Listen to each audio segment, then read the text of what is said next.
Deus reina e é poderoso para guardar do mal o que nele põe a confiança. Aquietai-vos, diz ele a seus filhos, e sabei que eu sou Deus. Convosco agora Roberto Rabelo, com sua palestra, hoje intitulada A Firme Esperança do Reino. Desde que nossos primeiros pais foram lançados fora do paraíso, Deus tem conservado diante do homem a esperança do seu reino. O bem perdido no princípio pelo pecado, o mundo de ventura em que Deus pôs o homem, deverá ser restaurado. O profeta Miqueias declara: a ti, ó torre do rebanho, a ti virá o primeiro domínio. Miqueias 4, versículo 8. O reino de Deus é o clímax das 4 grandes linhas proféticas que encontramos no livro de Daniel. Na primeira delas, contida no capítulo 2 do livro, o profeta focaliza os aspectos políticos da história e prediz o surgimento e queda de 4 notáveis impérios. Esse esboço profético da história baseou-se na estátua de homem que o rei Nabucodonosor de Babilônia viu em sonho ao desejar conhecer o futuro. A cabeça da estátua era de ouro e representava o próprio reino de Babilônia. Descrevendo o sonho a Nabucodonosor e interpretando-o em sua presença, Daniel disse: Tu, ó rei, rei de reis, a quem o Deus do céu conferiu o reino, o poder, a força e a glória, tu és a cabeça de ouro. Daniel 2, 37 e 38. A fase babilônica da história coberta por esta profecia foi uma admirável civilização da antiguidade, verdadeira idade áurea. E a cidade de Babilônia foi o digno centro dessa civilização. Babilônia brilhou por sua cultura, magnificência e riqueza. No 5º século a.C., o poeta Ésquilo da Grécia referiu-se a ela como abundando em ouro. E Heródoto, o pai da história, maravilhou-se da profusão de ouro que ornamentava o santuário de Bel-Marduk. O peito e braços da estátua eram de prata e, segundo o profeta, representavam uma nova fase da história. Depois de ti, disse Daniel a Nabucodonosor, se levantará outro reino inferior ao teu. Daniel 2:39. Babilônia caiu em 539 a.C., vencida pelos Medo-Persas.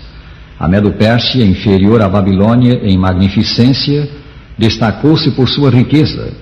As Escrituras falam de um de seus reis como cumulado de grandes riquezas mais do que todos, e a moeda do reino era a prata. Assim foi a Medo-Pérsia apropriadamente simbolizada pela prata do peito e braços da estátua. O seguinte metal era o cobre ou bronze do ventre e coxas da estátua e representava a terceira grande fase da história a partir de Babilônia. O profeta afirmou: levantar-se-á um terceiro reino de bronze, o qual terá domínio sobre toda a terra. Daniel 2:39. Esse terceiro reino foi a Grécia. Os gregos eram conhecidos pela sua armadura de bronze. Comandados por Alexandre Magno, esmagaram os persas na Batalha de Arbelas em 331 a.C., e a Grécia tornou-se senhora do mundo. Alexandre sonhou com a união do Oriente e Ocidente cimentada pela cultura grega. Mas o império que conquistou, após sua morte prematura, dividiu-se e enfraqueceu. E em 168 a.C. foi conquistado pelos romanos. A 4ª grande divisão da história foi representada pelo ferro das pernas da estátua. Essa divisão foi o Império Romano. Durante 5 longos séculos, Roma governou com mão de ferro, impondo a paz romana desde o norte da África até o Báltico e do Golfo Pérsico às Ilhas Britânicas. Ao descrever a estátua simbólica, Daniel diz que os pés da mesma eram constituídos de uma mistura de ferro e barro. Interpretando isso, disse ele ao rei: quanto ao que visse dos pés e dos dedos em parte de barro de oleiro e em parte de ferro, será isso um reino dividido. Roma não seria seguida de outro império universal. Ela se dividiria. De 350 a 476 Anno Domini, o Império Romano fracionou-se em 10 divisões, tantas quantas são os dedos dos pés: anglo-saxões, francos, alemanos, suevos, visigodos, ostrogodos, vândalos, burgundos, lombardos, érulos. As divisões de Roma não seriam jamais politicamente unificadas. Não se levantaria outro império universal, pois Daniel diz mais: Quanto ao que visse do ferro misturado com barro de lodo, misturar-se-ão mediante casamento, mas não se ligarão um a outro, assim como o ferro não se mistura com o barro. Carlos Magno tentou unir os fragmentos de Roma no século IX. Para isso, fez-se coroar imperador em Roma. A obra de sua vida, porém, foi desfeita pela sua morte. Carlos V e Luís XIV também sonharam com a conquista da Europa. Ao raiar o século XIX, pareceu por algum tempo que Napoleão Bonaparte atingiria esse alvo. Após conquistar numerosos países da Europa, ele nomeou membros de sua família para os governar. Ainda para consolidar conquistas, Napoleão anulou seu casamento com Josefina, sob o pretexto de não ter sido mesmo solenizado por um sacerdote, e casou-se com a arquiduquesa Maria Luísa da Áustria. Mas aos golpes de Trafalgar, da fracassada campanha da Rússia, da derrota de Leipzig e de Waterloo, o seu império se desintegrou. Na primeira metade do século XX, um outro remanescente de Roma, a Alemanha, por 2 vezes teve a seus pés quase toda a Europa. Como nos outros casos, porém, o fim de todo o gigantesco esforço foi o fracasso, e continua de pé a palavra profética: não se ligarão um a outro. Esse seria o curso dos acontecimentos no cenário político do mundo segundo a profecia. 4 grandes impérios universais surgiriam sucessivamente, e então o último deles se dividiria para jamais se unir.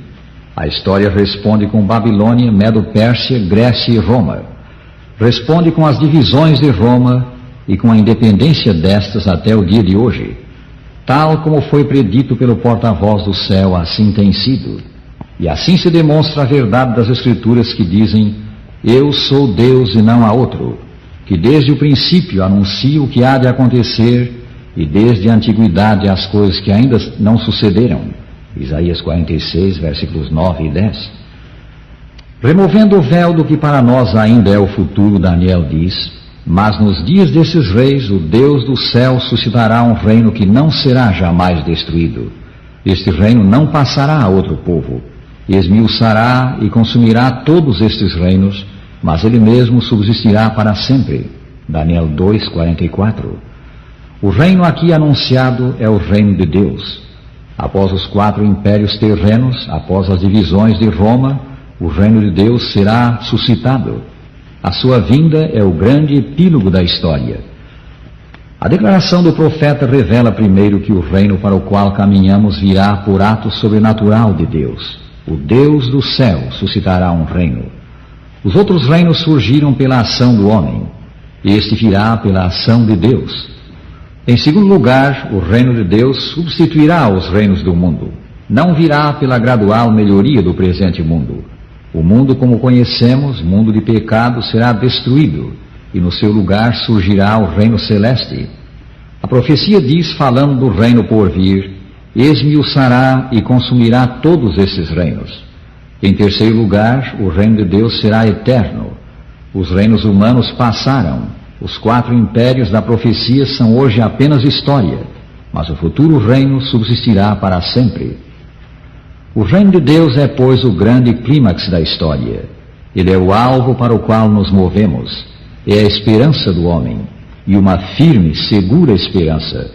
Foi Daniel mesmo que disse: o grande Deus fez saber ao rei o que há de ser futuramente. Certo é o sonho, e fiel a sua interpretação. Daniel 2:45. A base da esperança é a palavra de Deus que não falha. Vivemos hoje no que se pode chamar a mais perigosa e escura hora da história. Nunca antes, disse há pouco o filósofo inglês Bertrand Russell, houve razão para sentir que a raça humana avançava por um caminho que termina no abismo. Mas hoje há. O famoso novelista James Farrell, no seu livro A Corrida pelo Espaço, faz referência ao temor de que o fim do mundo esteja próximo e diz: pensamos nisso como possível agora e durante a nossa própria vida. Por vezes até perguntamos se seremos a última geração. Perante o Senado dos Estados Unidos da América, o capelão Dr. Frederico Harris fez há pouco a seguinte oração: Pai nosso e Deus, para quem 1000 anos são como um dia, nesta vulcânica hora da história nós te imploramos que nos salves do pânico e desespero. Os perigos são grandes e inegável é a gravidade da hora. Temos, porém, essa segurança: Deus está ao leme da história, conduzindo as circunstâncias, os acontecimentos, para o advento do seu reino. Tão certamente como se cumpriu nesses 25 séculos da história humana a maior parte dessa notável profecia, cumprir-se-á o que ainda falta cumprir-se: a vinda, por ato sobrenatural de Deus, do eterno reino que nos prometeu. E assim, rádio ouvinte, temos uma esperança, segura e gloriosa esperança. Vem vindo o dia, e já está muito próximo, em que o reino de Deus será realidade. A era do pecado vai passar. O amor, a justiça, a retidão vão reinar para sempre. Voltarão a existir as condições ideais do princípio. O vindouro reino será dado ao povo dos santos do Altíssimo. Faze-te parte deste povo. Faze-te um filho de Deus, aceitando o Salvador que o céu nos deu, o Senhor Jesus Cristo, e regozija-te na grande esperança cristã. E agora, despedindo-nos, dizemos: o Senhor te abençoe e te guarde.